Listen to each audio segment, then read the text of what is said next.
1977 തെരഞ്ഞെടുപ്പിൽ ഇന്ദിരാഗാന്ധി പരാജയപ്പെട്ടു.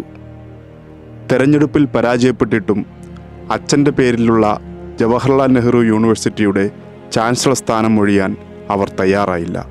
വ്യാപകമായ വിദ്യാർത്ഥി പ്രതിഷേധമുയർന്നു. ഇന്ദിരാഗാന്ധി അവയെ അവഗണിച്ചു. എന്നാൽ ഏവരെയും ഞെട്ടിച്ചുകൊണ്ട് ഇന്ദിരയുടെ ഔദ്യോഗിക വസതിയിലേക്ക് വിദ്യാർത്ഥികൾ മാർച്ച് പ്രഖ്യാപിച്ചു.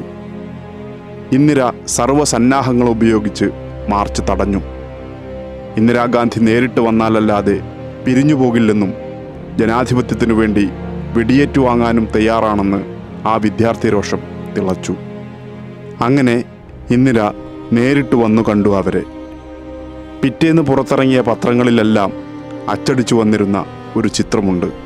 രാജി ആവശ്യപ്പെട്ട് വിദ്യാർത്ഥികൾ തയ്യാറാക്കിയ കുറ്റപത്രം വായിച്ചു കൊടുക്കുന്ന ഒരു ചെറുപ്പക്കാരനും തല താഴ്ത്തി അത് കേട്ടു നിൽക്കുന്ന സാക്ഷാൽ ഇന്ദിരയും. അന്ന് ആ വിദ്യാർത്ഥി മാർച്ചിന് നേതൃത്വം നൽകുകയും കുറ്റപത്രം വായിച്ചു കേൾപ്പിക്കുകയും ചെയ്ത ആ ചെറുപ്പക്കാരനാണ് കോമ്രേഡ് സീതാറാം യെച്ചൂരി.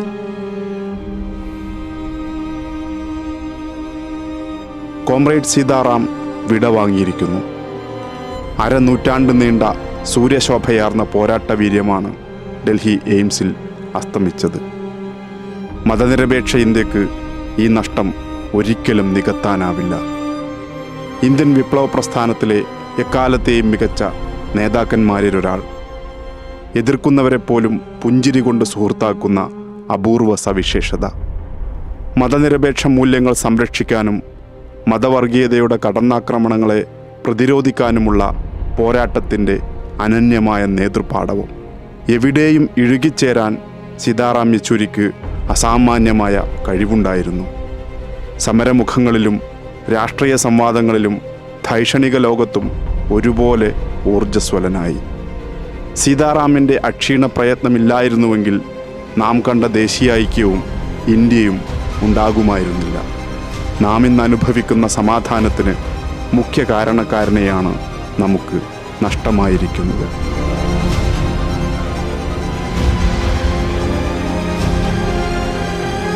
ചെന്നൈയിൽ ഒരു തെലുഗു കുടുംബത്തിൽ കൽപ്പകം യെച്ചൂരിയുടെയും സർവേശ്വര റാവുവിൻ്റെയും മകനായി ജനനം. സ്കൂൾ പഠനം ഹൈദരാബാദിൽ.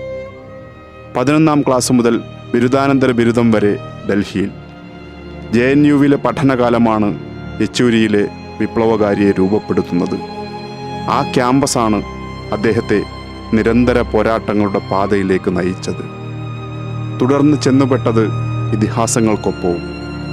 P Sundarayya, EMS, Basava Punnaiah, BTR, Harkishan Singh Surjeet എന്നിവരുടെ മാർഗനിർദ്ദേശങ്ങളും കരുതലും സീതാറാം യെച്ചൂരിയിലെ കമ്മ്യൂണിസ്റ്റിനെ വളർത്തിയെടുത്തു. JNUവിൽ വിദ്യാർത്ഥിയായിരിക്കെ SFIയിൽ ചേർന്നു. അഖിലേന്ത്യാ പ്രസിഡന്റും ജോയിൻറ്റ് സെക്രട്ടറിയുമായി. 1984 32ാം വയസ്സിൽ CPM കേന്ദ്ര കമ്മിറ്റി അംഗം. 1992 മുതൽ പോളിറ്റ് ബ്യൂറോവിൽ. 2015 വിശാഖപട്ടണം പാർട്ടി കോൺഗ്രസിൽ CPM ജനറൽ സെക്രട്ടറിയായി തിരഞ്ഞെടുക്കപ്പെട്ടു.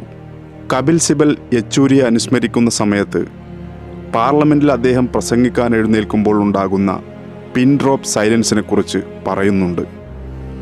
എത്ര ബഹളമുള്ള സഭയാണെങ്കിലും സംസാരിക്കുന്നത് യെച്ചൂരിയാണെങ്കിൽ പിന്നെ പൂർണ്ണ നിശബ്ദതയാണ്. യെച്ചൂരിയുടെ അപഗ്രഥന മികവും പ്രയോഗങ്ങളിലെ ശൈലിയും അത്രമേൽ സൂക്ഷ്മമായിരുന്നു, തീക്ഷ്ണമായിരുന്നു. 1ാം UPA സർക്കാരിൻ്റെ കാലഘട്ടത്തിൽ യെച്ചൂരി സഭയിൽ എഴുന്നേറ്റാൽ ഭരണപക്ഷവും പ്രതിപക്ഷവും ഒരുപോലെ അദ്ദേഹത്തിൻ്റെ വാക്കുകൾക്കായി കാത്തിരിക്കും. രാജ്യത്തിൻ്റെ ഗതിവിഗതികളെ അത്ര കണ്ട് സ്വാധീനിക്കുന്നവയായിരുന്നു ആ വാക്കുകൾ. യെച്ചൂരി പറയുന്ന ഓരോ വാക്കിൻ്റെയും വ്യാഖ്യാനങ്ങൾ ചമക്കാനുള്ള വ്യഗ്രതയിലായിരുന്നു എല്ലാ ദേശീയ മാധ്യമങ്ങളും അന്ന്. 2005 മുതൽ 2017 വരെ രാജ്യസഭയിൽ അംഗമായിരുന്നു യെച്ചൂരി.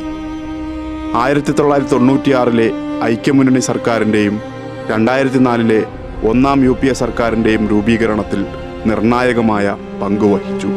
വിവരാവകാശ നിയമം, വിദ്യാഭ്യാസാവകാശ നിയമം, തൊഴിലുറപ്പ് പദ്ധതി, വനാവകാശ നിയമം എന്നിങ്ങനെ ഇന്ത്യയുടെ ജനാധിപത്യ പ്രക്രിയയിലെ വിപ്ലവകരമായ ഇടപെടലുകൾക്കെല്ലാം ചുക്കാൻ പിടിച്ചത് യെച്ചൂരിയാണ്.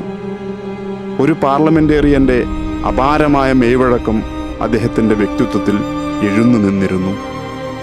രാജ്യസഭയുടെ ഇന്നുവരെയുള്ള ചരിത്രത്തിൽ 5 തവണ മാത്രമേ നന്ദിപ്രമേയത്തിന് പ്രതിപക്ഷം കൊടുത്ത ഭേദഗതികൾ അംഗീകരിക്കപ്പെട്ടിട്ടുള്ളൂ. അതിൽ 2 ഭേദഗതിയും കൊണ്ടുവന്നത് യെച്ചൂരിയാണ്. യെച്ചൂരി രാജ്യസഭാംഗത്വം വിട്ടൊഴിയുമ്പോൾ അദ്ദേഹത്തിനു നൽകിയ വികാരനിർഭരമായ യാത്രയയപ്പ് സഭയുടെ സുവർണ ഏടുകളിൽ ഒന്നാണ്. ഇന്ത്യയുടെ നിധി എന്നാണ് പ്രതിപക്ഷ നേതാവ് ഗുലാം നബി ആസാദ് യെച്ചൂരിയെ വിശേഷിപ്പിച്ചത്. അന്ന് യെച്ചൂരി നടത്തിയ മറുപടി പ്രസംഗം ഇന്ത്യ എന്ന ആശയത്തിൻ്റെ പൂർണ്ണതയായിരുന്നു. ഒരു തെലുഗു ബ്രാഹ്മണ ദമ്പതികളുടെ മകനായി ഞാൻ മദ്രാശി ജനറൽ ആശുപത്രിയിൽ ജനിച്ചു. 1954 മദ്രാശി ഹൈക്കോടതിയുടെ ആന്ധ്ര ബെഞ്ച് ഗുണ്ടൂരിലേക്ക് പോയപ്പോൾ ജഡ്ജിയായ എൻ്റെ മുത്തച്ഛന് അങ്ങോട്ട് പോകേണ്ടി വന്നു. അപ്പോൾ ഞങ്ങളെല്ലാം കൂടെ പോയി. അങ്ങനെ 1952 ജനിച്ച ഞാൻ 54 ഹൈദരാബാദിലെത്തി. നൈസാമിൻ്റെ പഴയ ഭരണമേഖലയായ അവിടെ ഇസ്ലാമിക സാംസ്കാരിക അന്തരീക്ഷത്തിലായിരുന്നു എൻ്റെ സ്കൂൾ വിദ്യാഭ്യാസം. ആ സംസ്കാരവുമായാണ് ഞാൻ ഇവിടെ വന്നത്. അങ്ങനെ ഞാൻ ദില്ലിയിലെത്തി ഇവിടെ പഠിച്ചു. ഞാൻ വിവാഹം കഴിച്ച വ്യക്തിയുടെ പിതാവ് ഇസ്ലാമിക പാരമ്പര്യമുള്ള ഒരു സൂഫിയാണ്. അമ്മ മൈസൂരിലെ രജപുത്ര വനിതയും.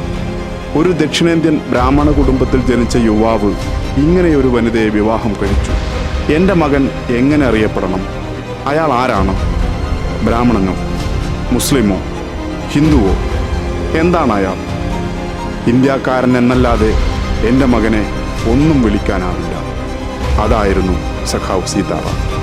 കോമ്രേഡ് സീതാറാം ഇല്ലാത്ത ഇന്ത്യ അതൊരു യുഗത്തിൻ്റെ അന്ത്യമാണ്. അങ്ങിനിയും വഴികാട്ടും, ഇനിയുള്ള കാലമത്രയും. ലാൽ സലാം സഖാവേ.